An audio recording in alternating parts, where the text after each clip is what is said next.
This happened to me last week. I worked the late night shift. I was really excited to start this new job. I met a lot of cool people there, and I even befriended this girl who I will refer to as Jill.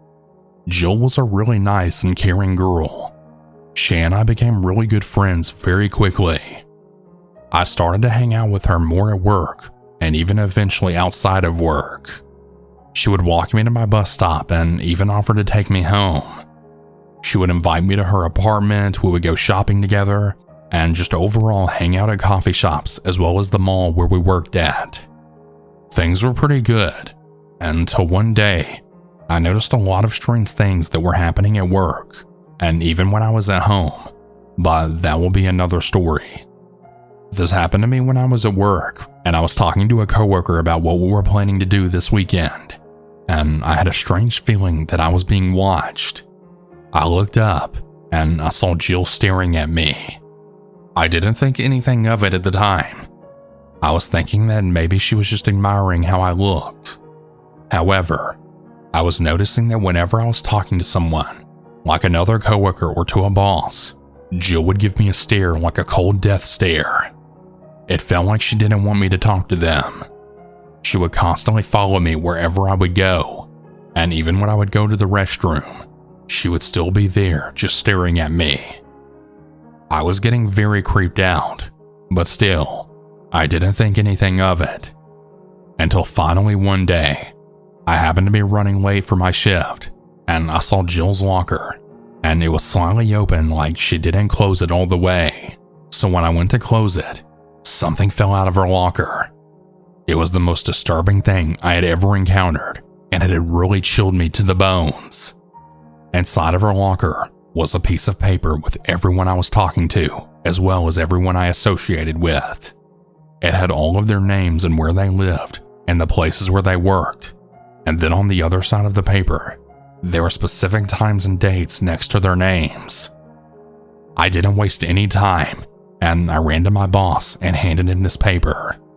We both came to the conclusion that the days and times were the days and times that she was going to do something very horrible to these people. So my boss called the police. The next thing I see is Jill being taken away in handcuffs. It's really crazy to think about that if I hadn't come in late, I would never have seen that paper in the locker, and things could have gotten way worse, if not deadly.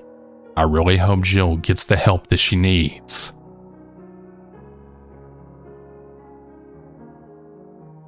The year was 1971.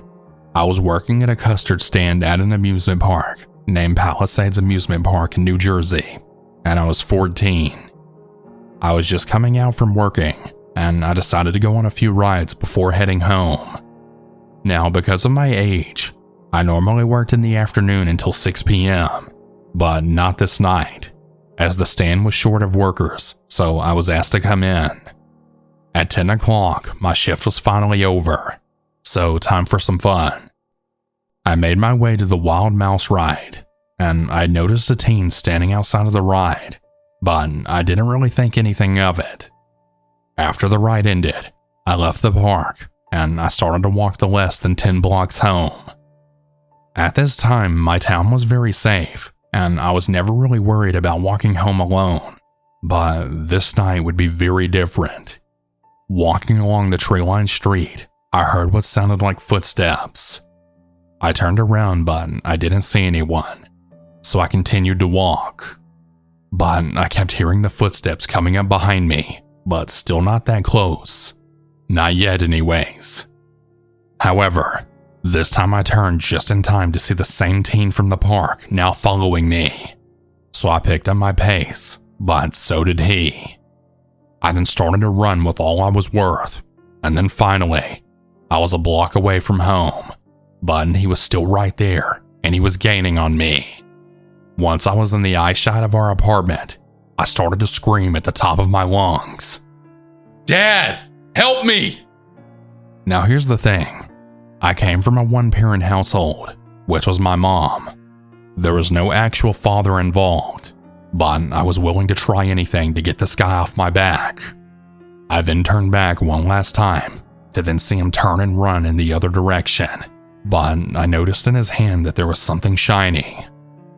To this day, I still have no idea what it was, nor do I want to know. I'm just glad I made it home safely and that I never got hurt.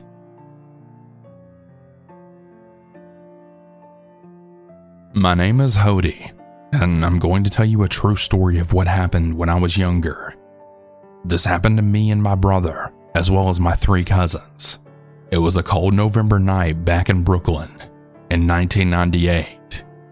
I'm going to refer to my brother as Bubba and my 3 cousins as Wola, Quan, and our youngest cousin, Sedday. Wola and Quan are brothers, and Sedday's our youngest cousin, who at the time was an only child, as they had no siblings. We're all very close in age. At the time, we were in the age range of 11 to 13. Anyway, we were at my Aunt LaShawn's house, which is Wola and Quan's mom. My aunt was at work, and we were all left alone. We were all mature enough to know not to play with fire, or open the door for strangers, or to answer the phone, things in that nature. The phone rang twice, and then it stopped. Then it rang again. We knew that it was probably our aunt calling us because that was her way of letting us know that it was her. Sedday answered the phone, and my aunt then told him that she was stuck on a double shift and there's leftover food in the fridge.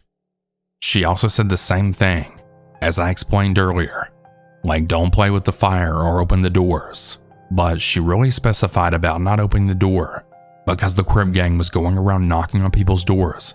She also said for us to be good and that she'll see us in the morning. Sedday then hung up and relayed the message to the rest of us. Us all being males, and no offense to any females out there, but we all started to act macho, saying things like, "Yeah, I dare a Crip member to try and come here. Let them try it and see what the fuck happens. We'll do this and we'll do that," and so forth. So time went by, and we had played some video games and ate food, literally to the point where it made us sleepy. Now, let me describe the layout of my aunt's apartment. It was a basement apartment, and we were in the living room, where there were 2 windows and the front door. The bathroom was like 7 feet away from the living room in the hallway, but it was still in the front of the apartment. To get to the back of the apartment, you had to walk a long hallway to get to the 2 bedrooms and the kitchen. In the kitchen, there's a back door that then leads to the backyard. So my brother and my cousins decided to hit the sack, so they all went to the room to sleep. I ended up deciding to stay in the living room to watch the scary movie Scream. It was about 2 a.m. So at about 20 minutes into the movie, I had seen a male silhouette through the curtain coming through the basement stairs that had led to the outside of the front door. The way that the curtains are set up is you can only see the figures from either side. You couldn't really see what was going on though. I paid it no mind because I thought it was just my aunt's boyfriend Lewis who was coming home. The doorknob jiggled, but no one entered. 10 seconds later, I see the same male silhouette looking through the window, staring inside and trying to see something. My blood ran cold. I just froze and I acted like I didn't even see him, and I kept watching the movie. But when the male silhouette walked back up the stairs, I ran all the way to the back and I woke up my brother. My brother woke up angrily and then said to me, "Dude, what do you want?" I told him that there was a man peeking through the window in the living room and how he was trying to come through the front door, and my brother then replied back with, "Dude, you're just being paranoid. That's what your fat ass gets for watching them scary movies." I told him I'm not even being paranoid. There really was a man there. He then replied back with, "Dude, it's probably just Lewis. Now go back to bed." He then turned over to go back to sleep. I then said that Lewis has a key, and if it was him, then he would have used it, and then come right inside, but that's not what happened. All of a sudden, right at that moment, we hear a loud bang at the back door that made my brother and 3 cousins all jump out of bed. My cousin Wola then said, "What the fuck was that?" That's when I then relayed to them what I just told my brother. Once again, there were 3 loud bangs from the back door. We were all really scared at this point, but we were ready for war. Wola then runs into his mother's room and he grabs her baseball bat. My brother grabs a huge frying skillet, and Quan grabs a knife, then says, "I'm gonna stab this motherfucker." I grabbed a bottle of bleach to throw in the guy's face. We then calmly told Sede to run and grab the house phone to call 911 if the guy bangs on the door again. As soon as we got ready for war at the back door, there were 6 loud bangs at the front door now. We then told Sede to call 911. He called and told them what happened, and the dispatch said that they'll send the police right away. Luckily for us, the precinct was only about 15 blocks away. There was another set of banging at the front door. So we all looked at each other, and we started slowly walking toward the front door with our weapons. Right as we're getting close to the front door, there was another 4 loud bangs at the back door. Then all of a sudden, the electricity went out. So now we're just standing there in the dark, totally afraid of what's gonna happen next. The lights were only out for about 2 minutes, then came back on, luckily. As soon as the lights came back on, the back door then flew wide open. We all started screaming, and we ran to unlock the front door and then run outside. By the time we got outside, the cops were quickly approaching, as we then heard the sirens from about 2 blocks away. When they finally arrived, however, they checked the front and back, as well as the whole inside of the house, but they never found anyone. The police contacted my aunt, who had to leave for work, and then rush home worriedly. My mom was also contacted, and she also had to come there immediately. After that happened, we all went back to my house, my aunt included, but we were all way too startled to even sleep. My aunt and my cousin stayed with us for about a week until my aunt could find a new apartment in a safer area. Yeah, that was definitely one of the scariest things I ever went through.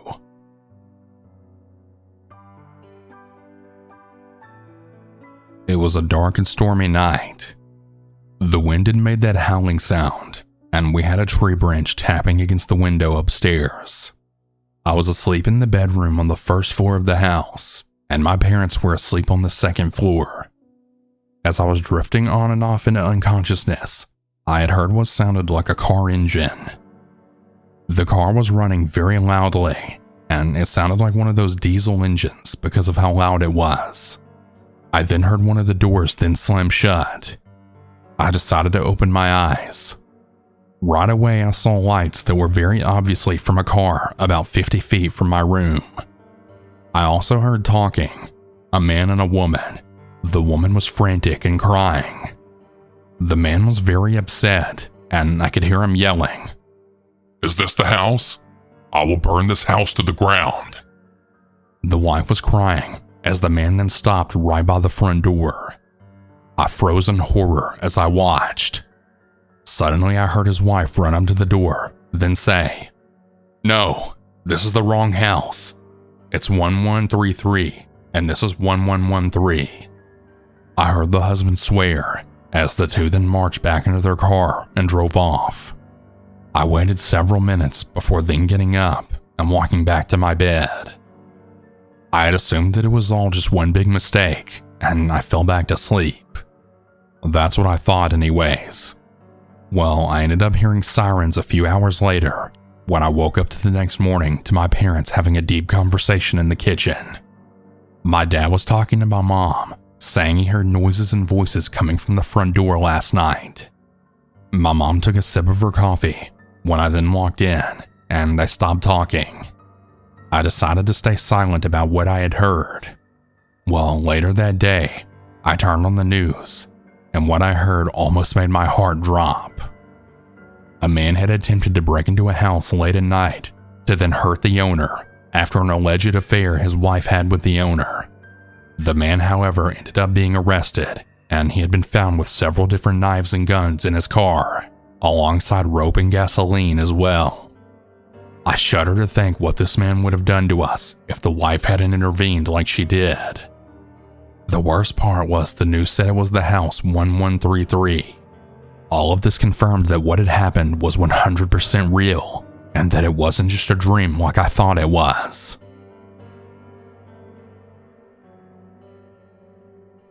A little background info.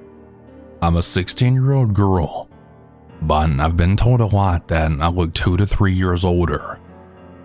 Not to toot my own horn or anything, but I've also been told that I'm very attractive. I have long, light brown hair. I have big eyes that grabs a lot of people's attention, and I'm 5'6" and have a curvy body. Okay, now to the story. I would much rather keep my name private for my own personal reasons. I live in a part of Texas called El Paso, and this part of town is not the safest to say the least. I was with my dad, stepmom, and my little sister who's only 1, as well as my little brother who's 13. We were in the store because my dad was going to buy a new gun for his collection. On that day in question, I was wearing a white crop top that had a zipper, but I was showing a little cleavage, which will come into play a little later. When my dad was talking to the guy, he was registering the gun for him, and I noticed he was looking at me. Let's refer to him as the creepy dude. Now, this guy was old, and I mean like really old, like 50 more or less. When the creepy dude was asking my dad for his ID and his private information, I noticed how he just kept looking at my chest, and he wasn't very shy about it. He knew when to look when my dad was looking down at the paperwork and such, and he would throw a quick glance. My brother noticed this, and he then mouthed the words, "He keeps looking at you," and he nodded his head towards the man. I nodded my head in agreement. At this point, the man was doing it way more often than how he was at first. Now he was straight up staring at me whenever he had the chance. I really don't know what he was trying to do here. At this point, even my brother was getting weirded out by the dude, so he kept trying to block me from his view. And I know what you're thinking. If your parents are there, why didn't you tell them anything? Because my dad is quick to jump and tell people to keep their eyes to themselves. And my dad's a 6-foot Mexican man who can make you shiver just by looking at you. So I'd much rather just stay quiet. So after that, I went to one of the shelves that would block the creepy dude's total view from me. My brother came along to comfort me because I was visibly shaken up. After about 5 minutes, the creepy dude went to the back to check something out. At this point, my anxiety was at its peak, so much that I was pacing a lot in the store. My stepmom noticed that we were both uncomfortable, so she asked if we were okay. I finally told my mom and my dad that the creepy dude was staring at me a lot. My dad was mad, but he didn't want to make it obvious, so he then said, "He's probably just wondering how a beautiful creature like you came out of me," and then smiled. It helped calm me down a little, so I smiled back and I then hugged him. At that moment, I noticed that I was shaking, so I took a breath and I went back to the shelf with my brother.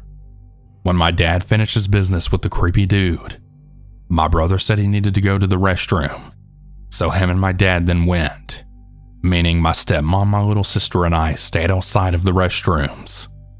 My little sister was asleep in her stroller at this point, and my stepmom was rocking her back and forth, but she was positioned in a way where the creepy dude couldn't see her from the counter. Then 5 minutes later, they still weren't out of the bathroom, so we were still out there waiting. Then out of the corner of my eye, I then see the creepy dude coming our way. So I just moved aside so he could pass. He came straight towards me, then looked aside to see my stepmom.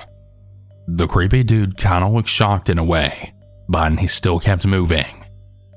Well, a few minutes later after we were leaving, I looked back at the store and he was looking straight at me. I got a bit of a shiver, but I kept on walking.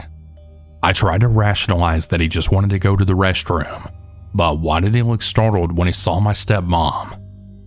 I know that this story probably isn't that scary to many of you, but when you're in a position where you don't know what the other person's intentions are towards you, it can be very scary. Anyway, stay safe out there, people, and always stay aware of your surroundings. Oh, and to that creepy dude in the store, go fuck yourself and find someone your own age. Hey everyone, I hope you all enjoyed these stories.